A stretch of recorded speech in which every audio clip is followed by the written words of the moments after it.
Santo Deus, muito bom dia.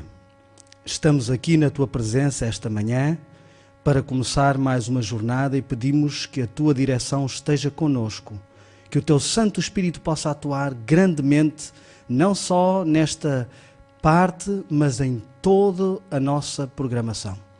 Isto te pedimos que fortemente possas atuar e que o nosso coração esteja receptivo. Em nome de Jesus. Amém.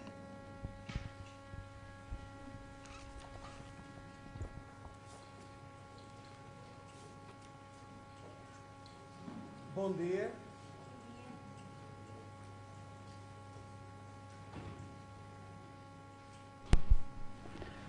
Bom dia. Eu estou muito feliz esta manhã por poder estar aqui. Primeiro porque isto representa que estamos todos vivos. Penso que não há ninguém morto aqui esta manhã.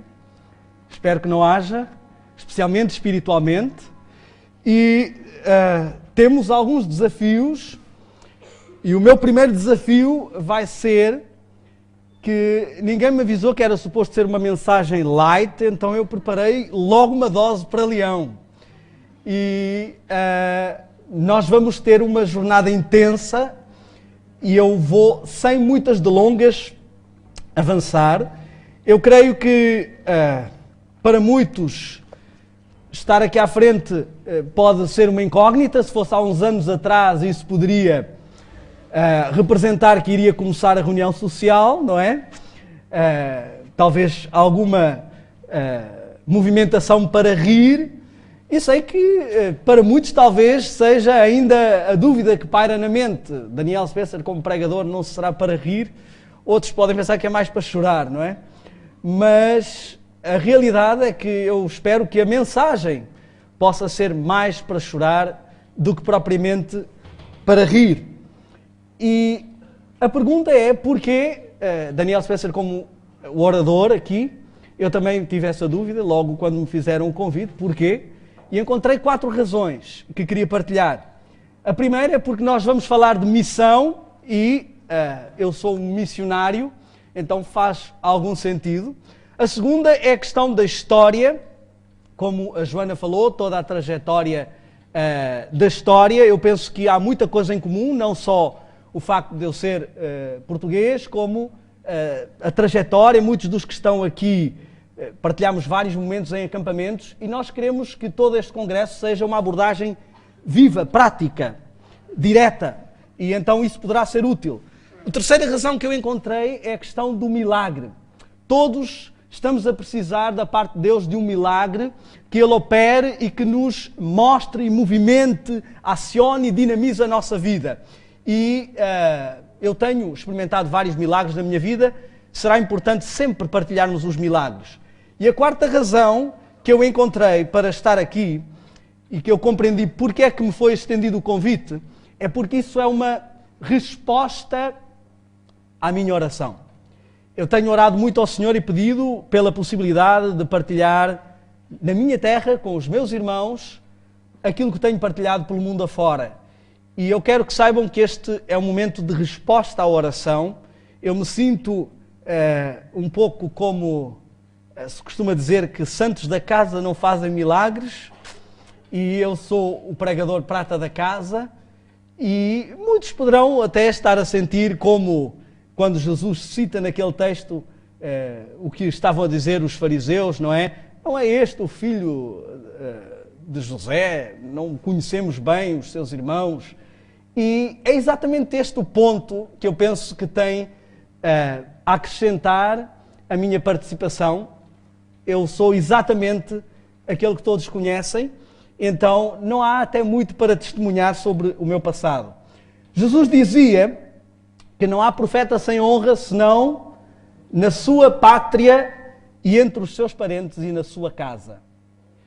E eu não estou a falar e a citar este texto por causa da minha participação estar em casa e eu estar à espera de alguma honra. Nós vamos entender porque é que Jesus nos fala sobre a importância da honra. Então, eu queria partilhar um pouco do meu testemunho e vamos começar uma jornada intensa. Eu penso que muitas pessoas aqui me conhecem e ninguém tem dúvidas de quem eu era. Talvez haja algumas dúvidas de quem eu sou. E eu creio que será útil só uma pequena abordagem acerca do porquê desta partilha e do testemunho e de toda a nossa trajetória desde que saímos de Portugal. Saímos de Portugal em 2002. O último evento do qual eu participei em Portugal foi a NET 2002, portanto houve a NET 2001 e a 2002, e depois nós tivemos 2 anos nos Estados Unidos e dali fomos para o Brasil como missionários em 2004 para dirigir uma rede de televisão evangelística e estivemos ali até 2007. Em 2007 fomos para a Bolívia como missionários e em 2008 voltámos para o Brasil, mas desta vez já por nossa conta com o projeto Plano Original, que é um projeto pessoal e familiar, e dali se deslanchou então toda uma missão e hoje temos andado por várias partes do mundo a partilhar aquilo que encontramos e que Deus nos partilhou também para a nossa vida. Eu creio que esta era a parte do lado B, que não conheciam. A parte do lado A eu gostaria de falar também um pouco. A parte do lado A é aquela que tem um pouco a ver em comum com várias pessoas que estão aqui.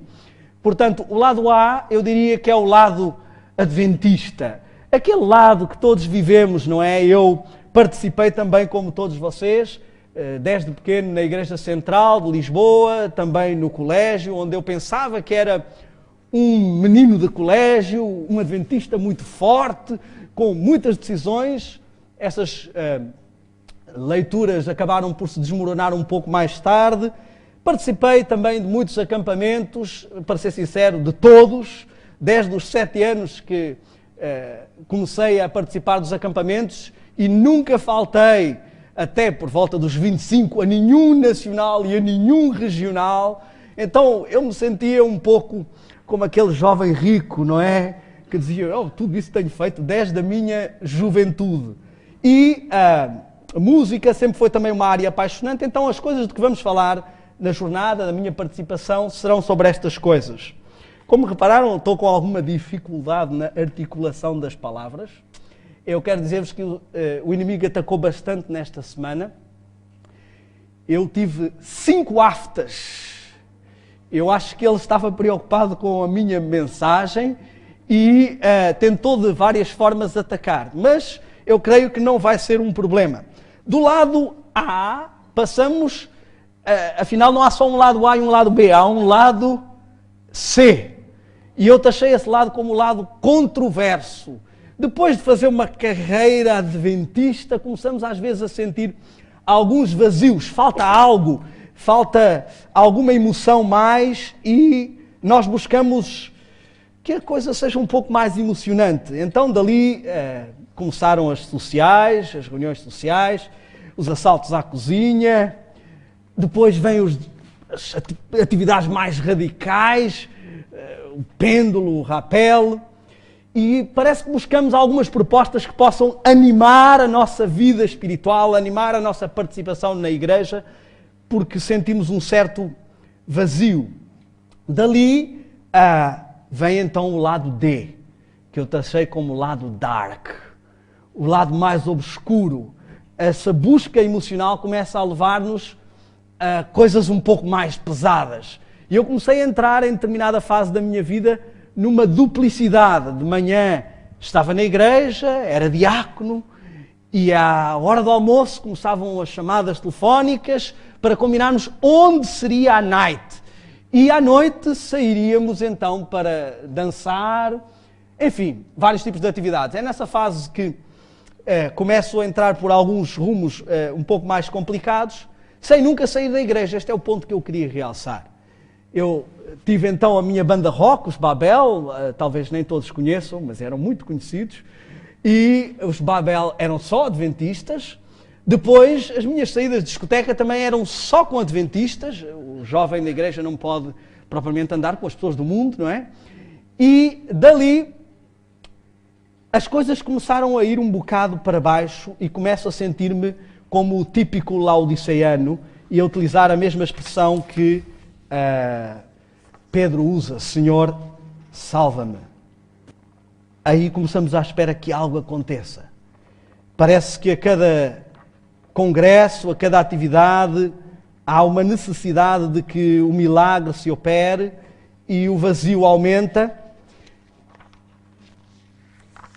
E eu quero partilhar esta manhã o seguinte. Talvez alguns de nós estejamos à espera que o Geração Adventista faça alguma coisa que nos faça abanar, que revolucione a nossa vida. Muitos talvez estejam também, apesar de estarem aqui com uma atitude missionária, a correr atrás do vento, a correr atrás do algodão doce. Eu quero dizer-vos que precisamos primeiro analisar a nossa motivação como cristãos. Às vezes sabemos que o cristianismo é uma coisa boa, mas são como batatas e nós não gostamos de batatas. Então, para conseguirmos comer as batatas, vamos pôr muito ketchup, muita maionese e tornar as batatas um pouco mais atraentes para serem engolidas. E assim era o meu cristianismo. Eu buscava apimentá-lo de todas as formas possíveis, porque estava difícil de engolir algumas coisas. E o centro da minha religião não era propriamente Cristo, mas o prazer, a festa, a diversão. Esta era a minha verdadeira motivação. Até que eu cheguei a uma conclusão. Tu nunca te vais cansar do prazer e da emoção. É um poço sem fundo. Se não acabares com a festa, ela vai acabar contigo. E parece que é estranho falar em festa quando vamos falar em missão. Mas eu queria pegar no ponto em que o pastor Bor esteve a falar ontem. O Senhor dirige as coisas e mesmo sem saber, o tema que eu tinha escolhido para esta manhã também é sobre o acampamento. Festa no acampamento. E nós estamos ainda no acampamento, não entramos para o pátio. Eu gostaria de convidar-vos a abrir as vossas Bíblias no livro de Números. Nós não vamos ler todos os textos, eu vou citar vários para podermos agilizar o nosso tempo, que estou realmente numa labuta muito grande aqui. Mas eu gostaria de vos apresentar uma história muito interessante. No livro de Números, no capítulo 22, na página 1. Eu vou ler estes dois primeiros textos e a partir daí vou apenas citá-los e deixar que tomem notas, porque o tempo conspira contra mim e temos que agilizar. Números no capítulo 22, versículo 1 diz assim: Partiram os filhos de Israel e acamparam-se nas campinas de Moabe, além do Jordão, à altura de Jericó. Acampar era algo que acontecia sempre que havia uma grande missão e o povo de Israel estava prestes a entrar na terra prometida, exatamente como nós estamos prestes a entrar na terra prometida. E estamos acampados e de acampamentos entendemos nós. Estamos num compasso de espera e eles também estavam num compasso de espera. Então eu encontrei várias coisas em comum aqui. Eles acampavam-se antes de grandes batalhas. Por exemplo, vemos isso os filisteus, Davi e Golias, vemos isso em várias situações.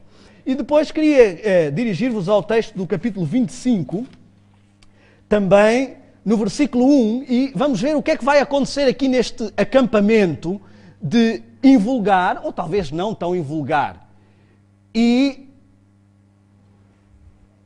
o capítulo 25, versículo 1 diz assim: Israel deteve-se em Sitim.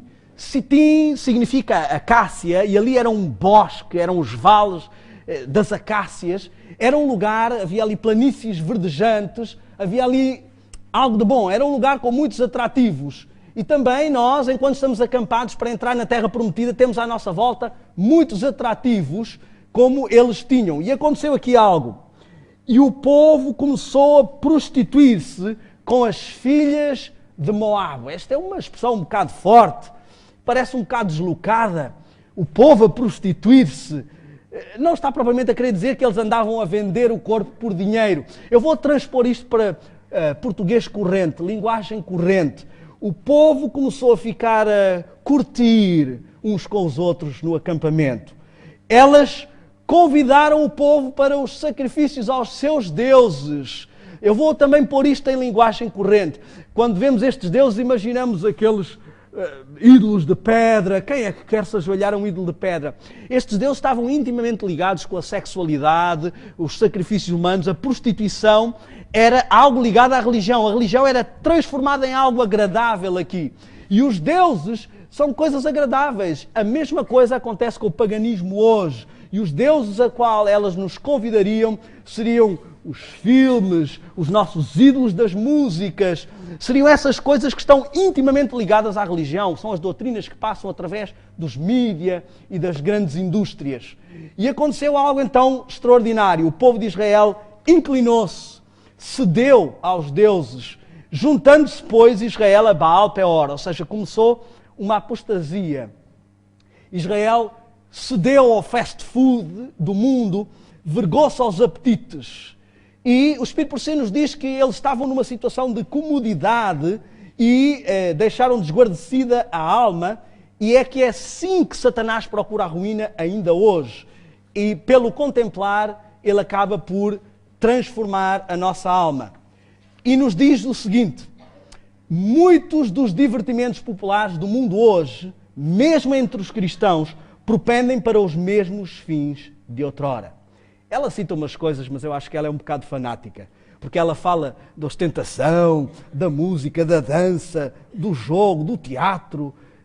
Bom, se calhar isto era para o tempo dela. No tempo dela as coisas deviam ser muito pesadas. A diversão dos jovens devia ser muito radical. Estas coisas hoje não representam, normalmente dizem-nos, tantos problemas. Mas eu queria focar-nos no que é que levou o povo à apostasia. Porque podemos pensar que foram as mulheres, e podem pensar outra vez, bom, foi como Adão e Eva, já sabemos que as mulheres são sempre o problema. Mas se olharmos bem com atenção, se formos ao capítulo 31, nós vamos entender o que é que está por trás desta apostasia. No capítulo 31 de Números, vai haver uma explicação no verso 16. E no verso 16 diz assim: eis que estas, as mulheres, foram as que por conselho de Balaão deram ocasião aos filhos de Israel de transgredir contra o Senhor. Conselho de Balaão. Quem era Balaão? Profeta. Alguns até ficam a hesitar um bocado. Ele realmente era um profeta. O Espírito Santo diz-nos que ele se apostatou por questões financeiras, de honra e de prazer. Então temos aqui que quem estava por trás desta apostasia era um profeta. Porquê? Porque este profeta era mais teimoso do que uma mula. Ele realmente era um profeta, mas ele queria fazer a obra à sua maneira. Eu vou rapidamente, eu creio que todos conhecem a história de Balaão. Balaque pediu que ele viesse amaldiçoar o povo de Deus. Estes homens aparecem com presentes. Os olhos de Balaão saltam logo da órbita. Presentes, honras. E ele diz assim: esperem um bocadinho que eu vou perguntar ao Senhor se eu posso amaldiçoar o povo dele. Como se ele não soubesse, não é? E Deus responde: não. Este povo é bendito. Ele volta muito triste e diz àqueles homens: olha, infelizmente o Senhor recusa que eu amaldiçoe o seu povo. Então o que é que eu hei de fazer? Não posso agarrar estas honras. E ele nem referiu o que Deus dissera, porque ele estava preocupado de ver o lucro dissipado. Claro que Balaque pensou: bom, o preço foi baixo, ele quer que eu aumente a parada. Então manda mais homens, mais importantes e mais honras para ele. E Balaão agora vê estas coisas todas e diz a Bíblia que ele rogou que estes homens ficassem por mais uma noite. Rogou. Epá, eu vou mesmo, agora tenho mesmo que tentar convencer o Senhor, porque olhem para todos estes presentes. E então ele vai falar com o Senhor e ver o que mais o Senhor dirá, diz o verso 19. E Deus diz-lhe: ok, estás a insistir, queres fazer isto. Se te vierem chamar pela manhã, vai. Bom, mas Balaão levanta-se pela manhã, vejam aí no verso 21, levantou-se pela manhã, isso do capítulo 22, e foi. Deus disse: se viessem chamar. Eu nunca tinha entendido porque é que Balaão depois recebe um anjo no caminho, se foi Deus que mandou para ele ir. Mas Deus tinha dito, se te vierem chamar, vai. Ninguém veio chamar, aqueles homens tinham sido embora. Ele albardou a jumenta e saiu a caminho. E de tal forma estava cego pela questão do dinheiro, que nem viu o anjo no caminho. A jumenta viu e ele não viu.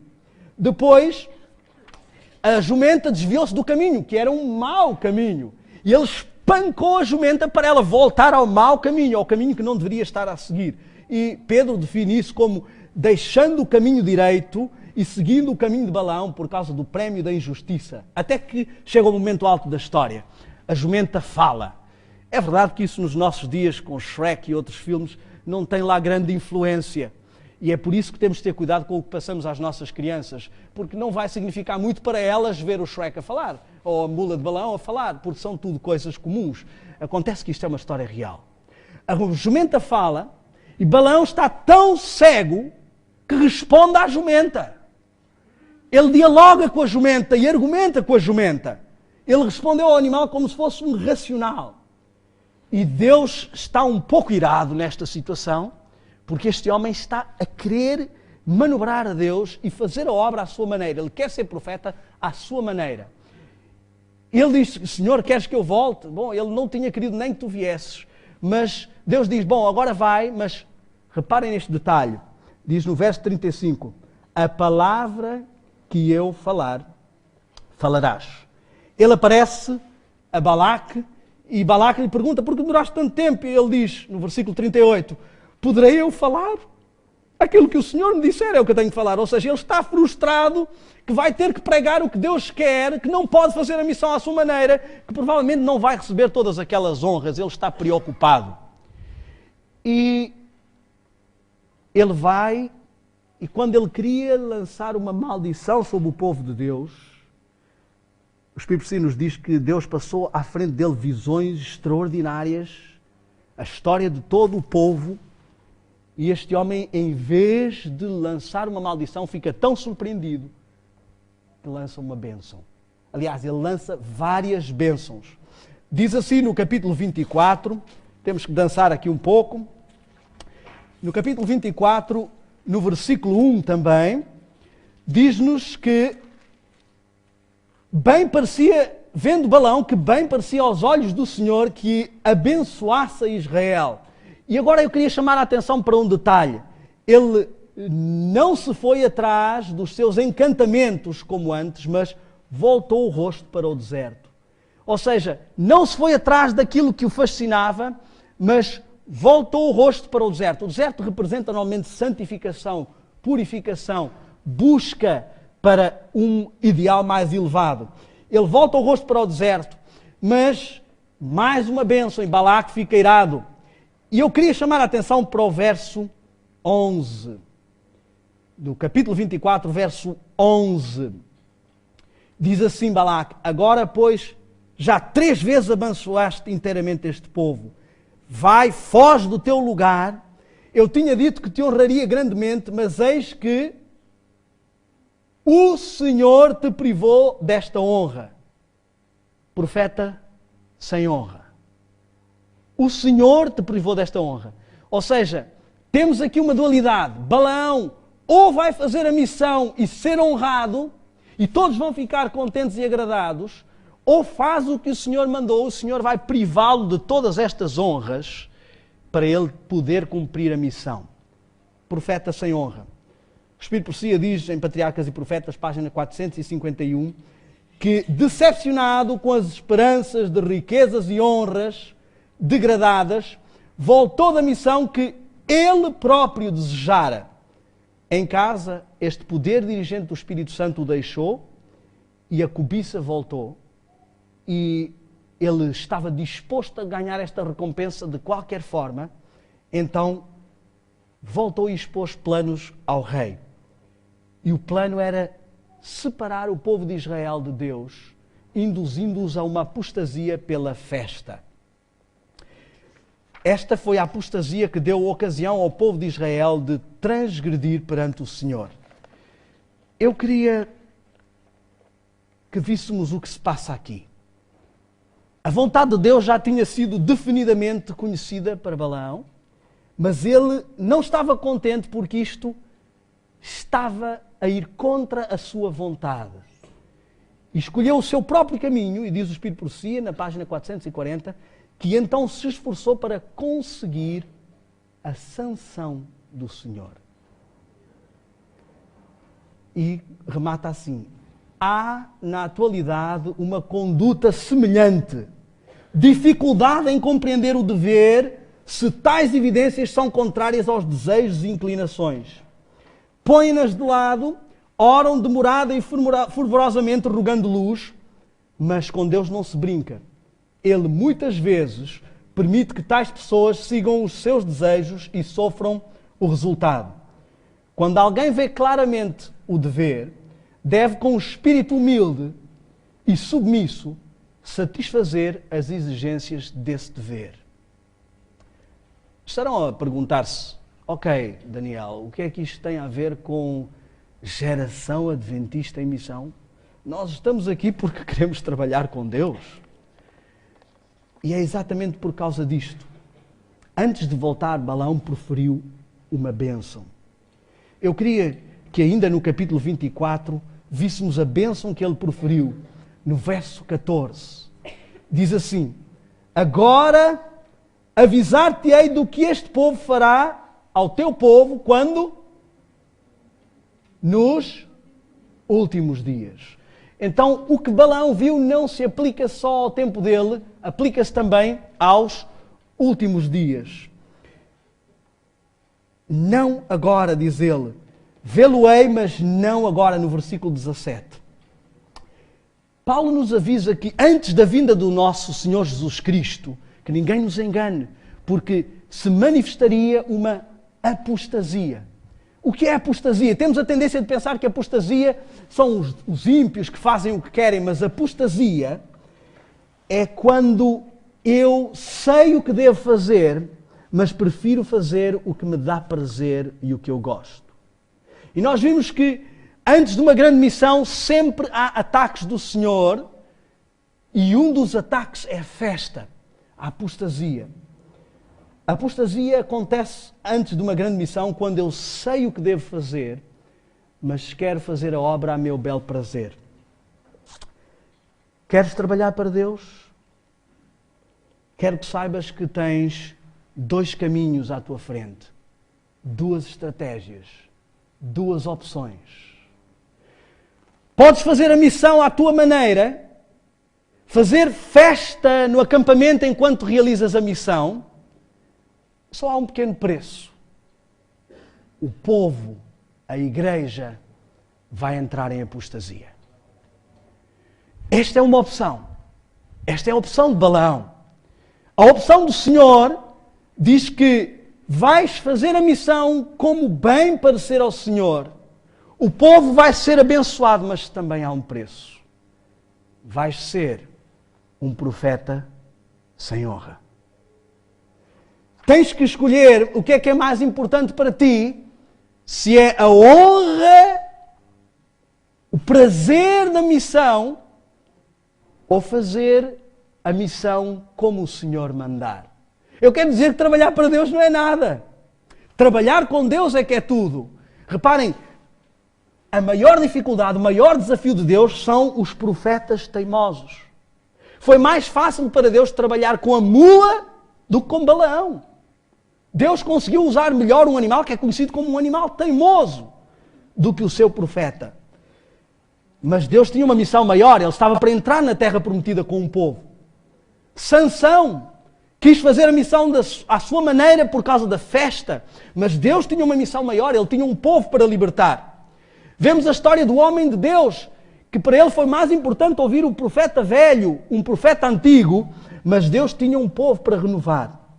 Vemos Geazi com Eliseu, que quis ir atrás das riquezas, mas Deus tinha lepra para purificar. Vemos Jonas, que não queria levar uma mensagem inconveniente, não popular, mas Deus tinha uma nação inteira para salvar. E eu, e tu.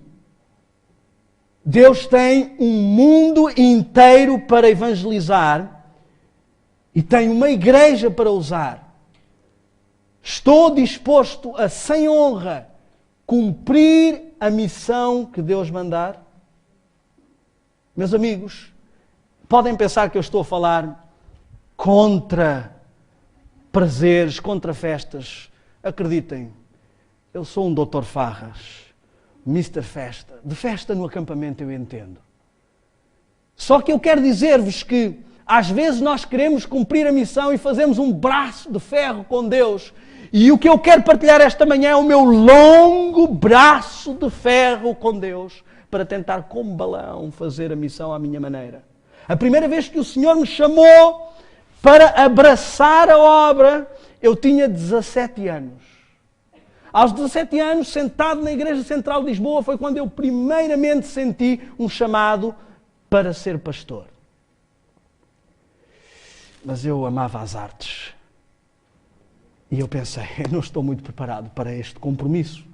E a minha vida inteira foi uma vida de fugir de compromissos e querer fazer a vida à minha maneira.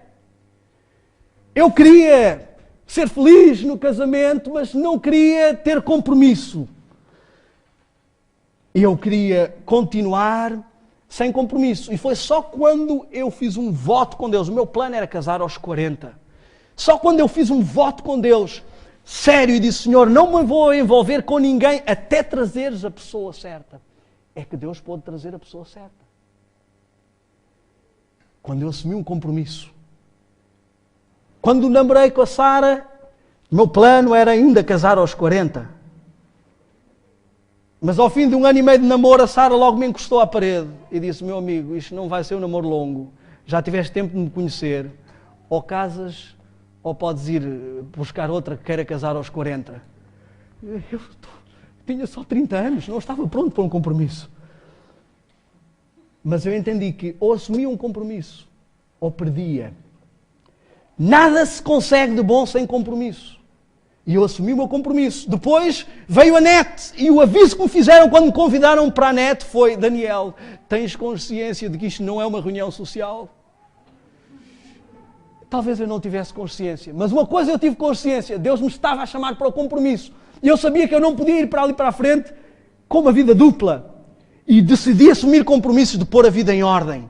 Segundo compromisso. Resultado, Deus começou a trabalhar grandemente no meu coração. Depois, decidi e comecei a orar ao Senhor e a pedir, Senhor, eu quero utilizar o meu talento na obra. Eu trabalho com tudo que tem a ver com artes, eu quero utilizar isso na obra. Usa-me. Mas ia e fui para os Estados Unidos ainda a pensar num negócio. Só quando assumi o compromisso, Deus me disse, amigo, não tenho trabalho para ti. E eu perguntei à Sara, mas Sara, eu estou a orar e a pedir ao Senhor que me use. Porquê é que Ele não me usa? E Sara me disse, porque tu és a janela do diabo aqui. Quantos de nós queremos ser missionários à nossa maneira? E eu comecei a olhar para as coisas e comecei a entender como é que Deus poderia usar um homem que tinha ido para uma instituição missionária com uma pilha de filmes debaixo de um braço e uma pilha de música debaixo do outro. Eu lembro perfeitamente de estarmos em casa, a Sara fechada com a minha filha de 1 ano no quarto e eu com os amigos, com o sound surround, a ouvir o Matrix, a casa toda a abanar. E eu pensei, eu nunca serei um missionário. E assumi mais um compromisso. Decidi mudar a minha alimentação. Decidi pôr de parte esses filmes, pôr de parte essas músicas. E o Senhor me chamou para a missão. Logo apareceu na minha região o pastor Doug Batchelor, que veio pregar o sermão ideal para mim. O título do sermão era A Festa Acabou. E eu fui para casa e argumentei, Senhor, mas tu sabes que eu sou Laodiceia, eu não consigo, eu quero, mas não consigo. E Deus disse, eu não quero mais dessa conversa. Tu estás na igreja há muito tempo. Ou vais fazer a missão à minha maneira, ou se quiseres podes ir embora. Meus amigos, até mesmo pregar, quando comecei a pregar, eu comecei a querer pregar à minha maneira. Usar o meu talento. Eu sou um comunicador, então eu posso utilizar isso. Eu quero dizer-te que o teu maior talento é o teu pior inimigo. E eu comecei a assumir muitos compromissos, a receber muitos convites para várias partes do mundo. E era semana de oração atrás de semana de oração. Isso começou a afetar a minha família, porque eu percebi que mais importante do que trabalhar para Deus é trabalhar com Deus. E ainda há coisa de 1 mês o Senhor me deu uma última grande advertência. Ele me disse, Daniel, ainda há problemas para ajustar na tua pregação. Tu ainda estás a querer fazer a obra à tua maneira. Geração, queremos entrar na missão. Eis uma mensagem de Deus para nós. Abram, por favor, as vossas Bíblias no livro de Provérbios, no capítulo 30, no versículo 12. E eu queria concluir esta manhã com este texto para a nossa reflexão.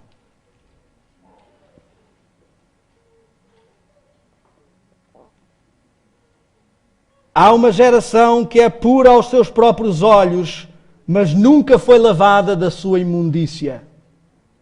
Há uma geração que os olhos são altivos e as suas pálpebras são sempre levantadas. Há uma geração que quer fazer a obra de Deus à sua maneira, como Balaão. A mensagem que eu queria deixar esta manhã é muito simples. Temos duas opções.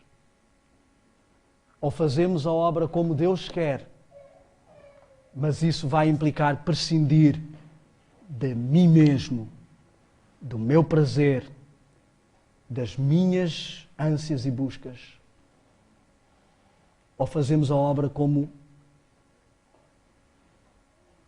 queremos e a apostasia vem. E ficaremos fora da terra prometida. Ao decidir abraçar a missão, ao decidir participar deste evento, é bom que pensemos seriamente como queremos fazer esta obra. Como mulas teimosas ou como profetas de Deus. Que o Senhor nos abençoe e abençoe este evento para a honra e glória do seu nome e para o nosso progresso espiritual. Um bom dia.